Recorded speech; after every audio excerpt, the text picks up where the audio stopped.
Hi everyone, welcome to the course on chemistry. In that we are discussing about chemical kinetics. There we come to know about the integrated rate equations for zero order reaction and first order reaction. We have derived the integrated rate equations for both those orders of reactions.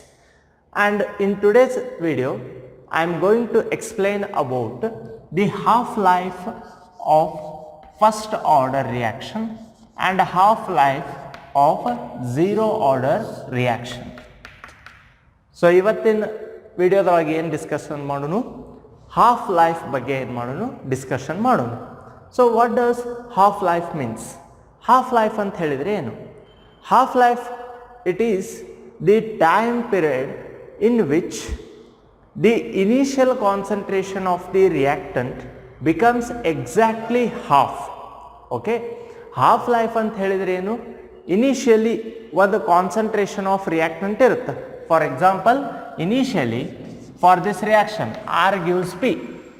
Okay, the initial concentration of reactant is 100%. ಈಗ ಇದು ಒಂದು reaction ಅದ, ಈ reaction ಒಳಗೆ R the concentration ಎಷ್ಟದ? 100% ಅದ ಅಂತ ಹೇಳಿ ತಿಳ್ಕೊರಿ. R is reactant. ಆರ್ ಅನ್ನ ಏನಂತ ತಿಳ್ಕೋಬೇಕು? ರಿಯಾಕ್ಟಂಟ್. ಪಿ ಏನು? Product. Now initially its concentration is 100%. Let us call it as R not. ಅದನ್ನ ಏನಂತ ತಿಳ್ಕೊರಿ? ಆರ್ ನಾಟ್ ಅಂತ ಹೇಳಿ ತಿಳ್ಕೊರಿ.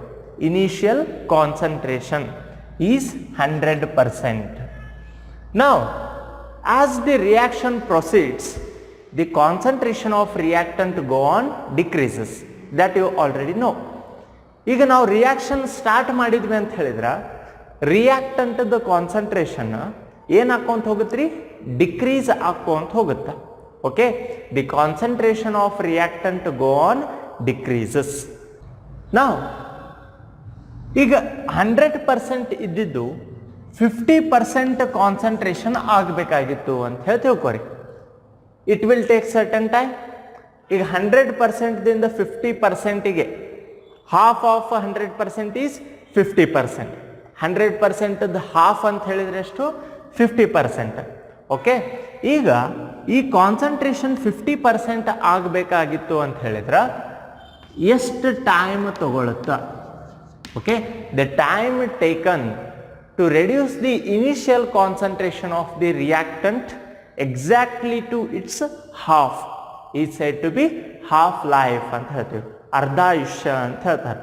ಅಂದ್ರೆ ಇನಿಷಿಯಲ್ ಕಾನ್ಸಂಟ್ರೇಷನ್ ದಿಂದ ಹಾಫ್ ಆಗಬೇಕಾಗಿತ್ತು ಅಂತ ಹೇಳಿದ್ರೆ ಎಷ್ಟು ಟೈಮ್ ತಗೊಳುತ್ತೆ?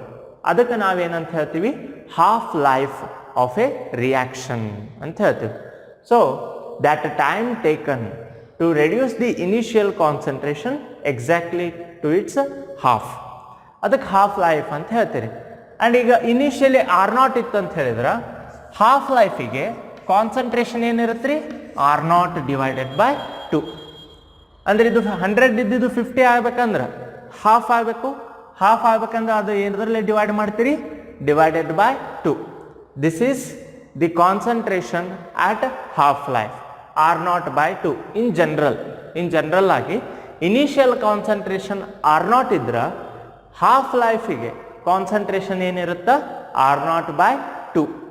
And this time which is taken to reduce the concentration from R naught to R naught by 2 is known as T half and it is denoted as T half.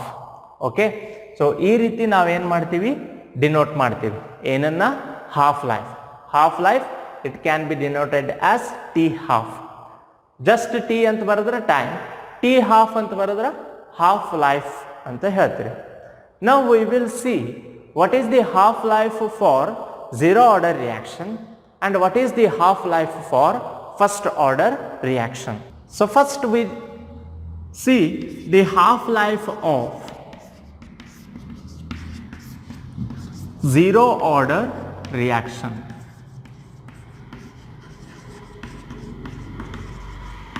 Half life of zero order reaction. So what is the equation for zero order reaction integrated rate equation that we have already derived.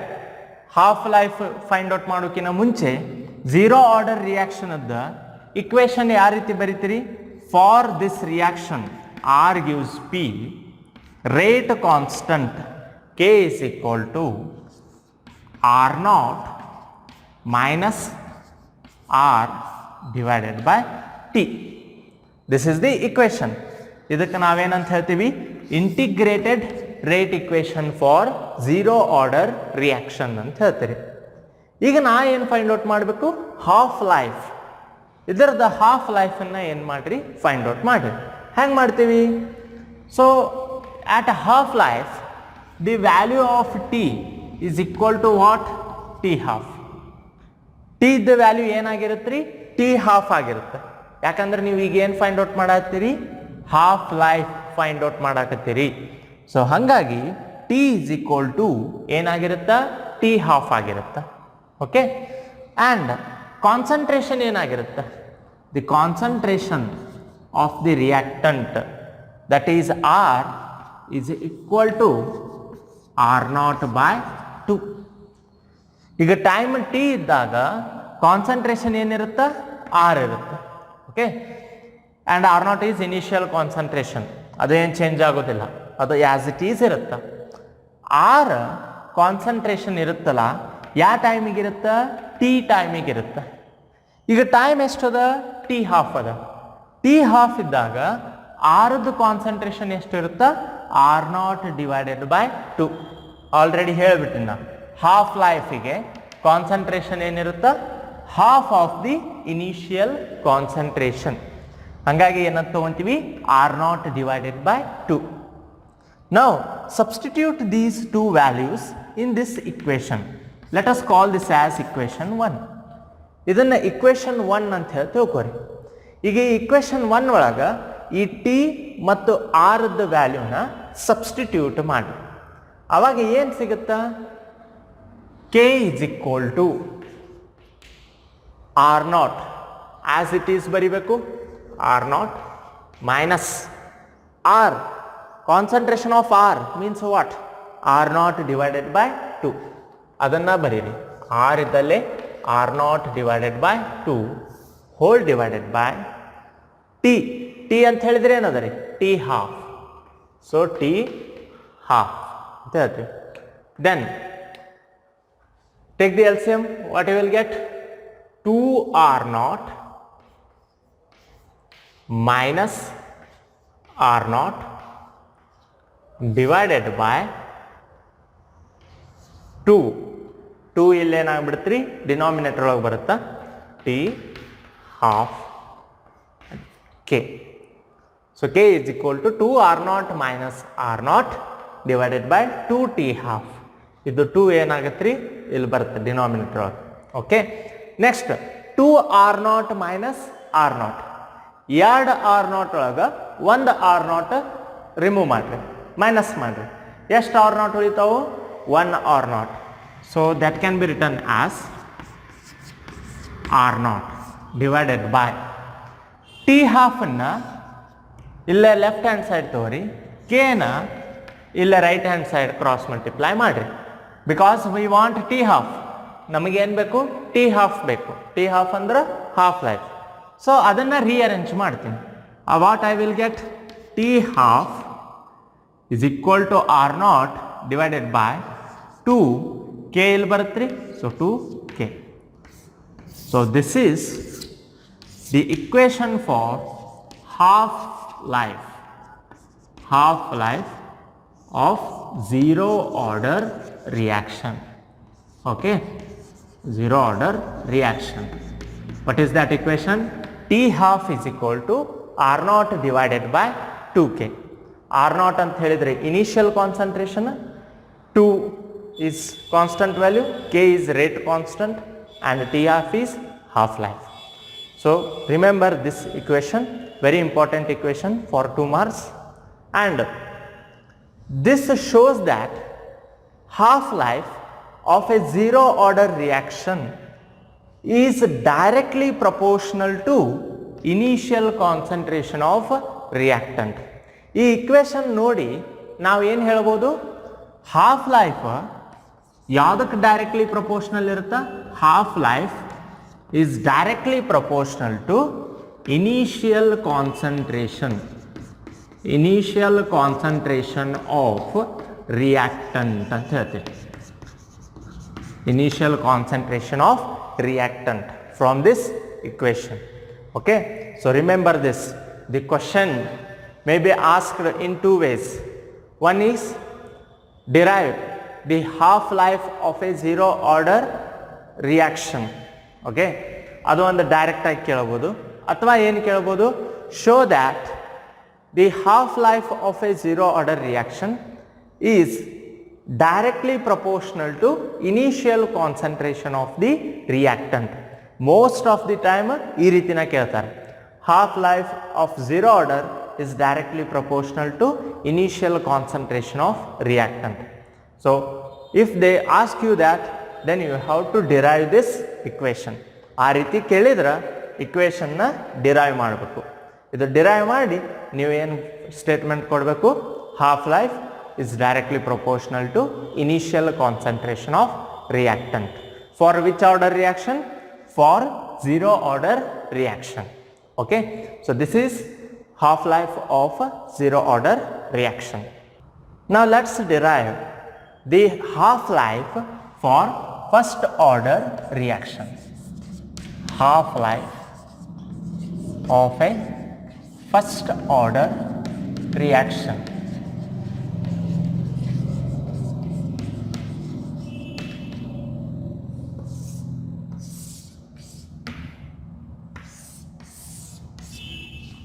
For zero order, you have seen that half life is directly proportional to initial concentration of reactant. Now we have to derive the equation for half life of first order, and by observing that equation we have to see whether it is dependent on initial concentration or independent of initial concentration.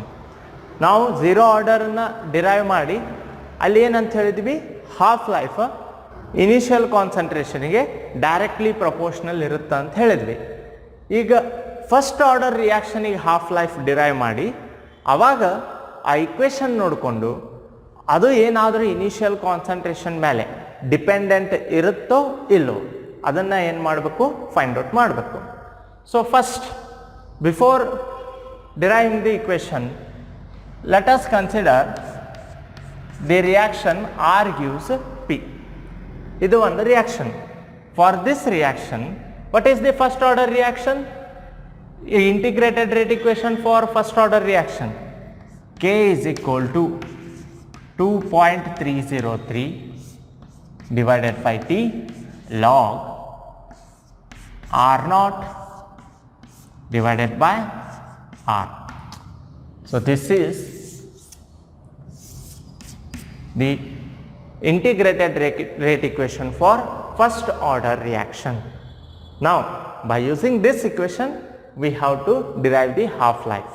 So half life, when we consider half life, the value of T is equal to what? T half. T the value ಯಾವುದಕ್ಕೆ equal ಇರುತ್ತೆ? T half ಗೆ equal ಇರುತ್ತೆ. And what is the concentration of R? R the concentration ಏನಾಗಿರುತ್ತೆ ಈಗ? The concentration of R becomes R naught divided by 2. Okay, when the concentration is R, the time is T. When the concentration is R naught by 2, then the time is T half. We want T half, and hence we have to derive the equation for the terms which includes T half and R naught by 2. Now let us substitute these two values in this equation. ಈಗ ಈ ಎರಡು ವ್ಯಾಲ್ಯೂಸನ್ನು ಈ equation ಒಳಗೆ substitute ಮಾಡಿ ಏನು ಸಿಗುತ್ತಾ?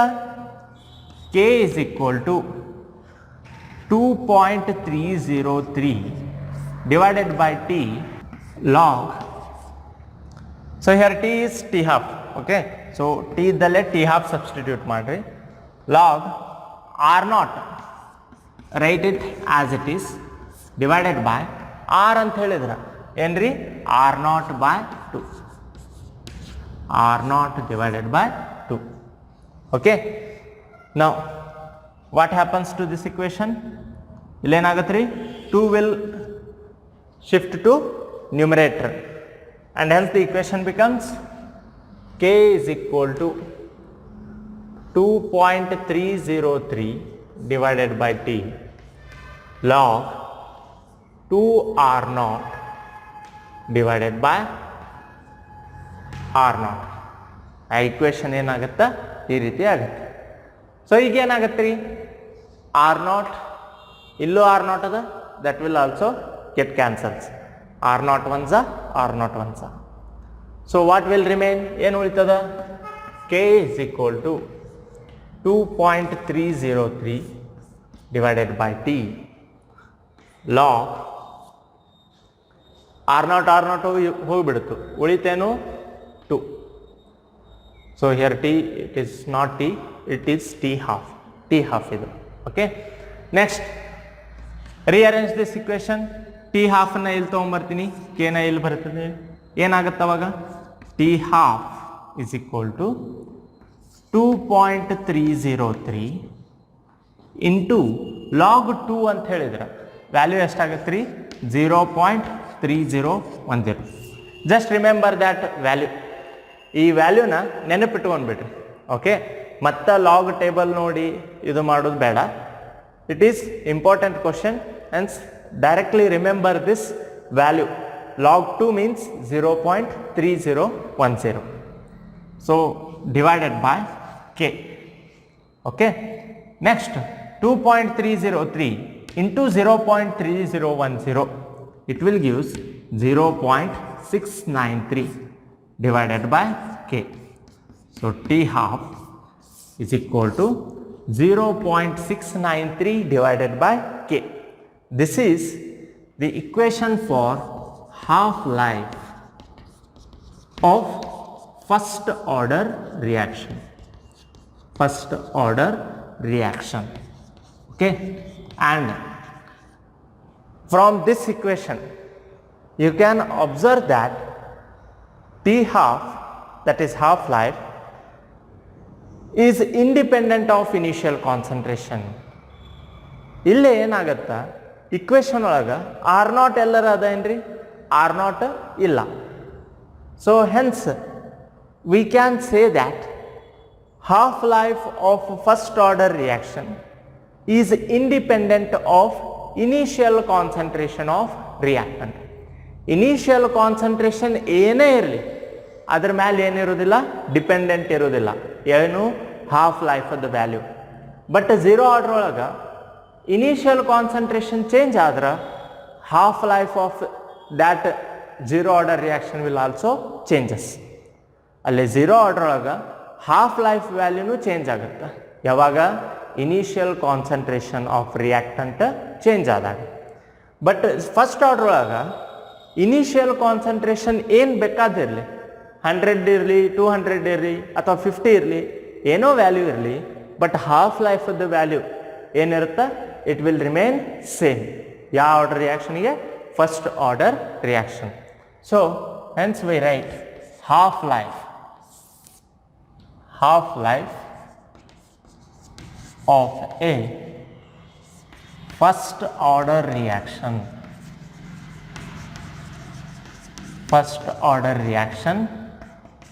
is independent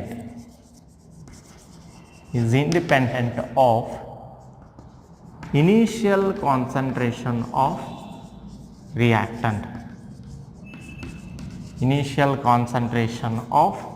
reactant. So remember this, it is also very important for the exam point of view. The question may be asked in two ways again. One is derive the half-life equation for a first order reaction. ಆ ರೀತಿ direct ಆಗಿ question ಕೇಳ್ಬಿಡ್ಬೋದು. ಇಲ್ಲಿಕಂದ್ರೆ ಏನು ಕೇಳ್ಬೋದು? Most of the time ಕೇಳೋದೇನು? Show that the half life of a first order reaction is independent of initial concentration of reactant. ಆ ರೀತಿ ಕೇಳ್ಬೋದು. ಕೇಳಿದಾಗ ನೀವು ಯಾವ ಇಕ್ವೇಷನ್ನ ಡಿರೈವ್ ಮಾಡಬೇಕು? you have to consider this equation. Direct ಆಗಿ ಈ ರೀತಿ ಇಕ್ವೇಷನ್ ತಗೊಂಡು ಫಸ್ಟ್ ಆರ್ಡರ್ದ ಡಿರೈವ್ ಮಾಡಿ ಈ ಇಕ್ವೇಷನ್ನ ತರಬೇಕು.